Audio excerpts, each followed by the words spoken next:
So ayan, good morning. Meron tayong client, Sniper 155, papa full PMS naman to, no. So ito is 70 plus thousand odo. So FI cleaning, throttle body, air filter, fuel filter, tsaka spark plug papalitan, clutch damper, clutch lining, change oil, change coolant, engine refresh. So makikita natin dito sa cover ng head niya, no, itim-itim. So ayan, ang itim-itim din, no.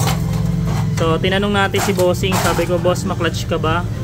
Sabi niya aminado naman siya, so mapisil daw siya sa clutch. So check natin yung clutch lining niya, malamang sunog na sunog yan, tsaka clutch housing, clutch wheel, clutch boss.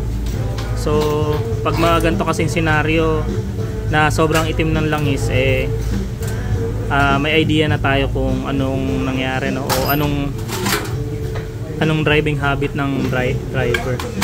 So yan, makikita din natin dito na water pump niya sunog na sunog.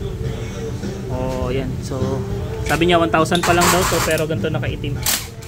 Ayan, so trabahuin muna natin to, no. So mahababang trabaho. Then ito yung mga parts na papalit natin, lahat original. Base head gasket, piston ring, valve seal, water pump kit, fuel filter, spark plug, air filter, clutch lining, clutch damper, change coolant. So ito, the best natin yung engine oil na anomaly na may maximizer. So ayan yung mga lahat ng papalit na parts. So visit lang po JB Shop Motorcycle Accessories Taguig. So medyo ano tayo ngayon, no, maluwag. Visit lang po for your Yamaha Sniper 150 155 na concern.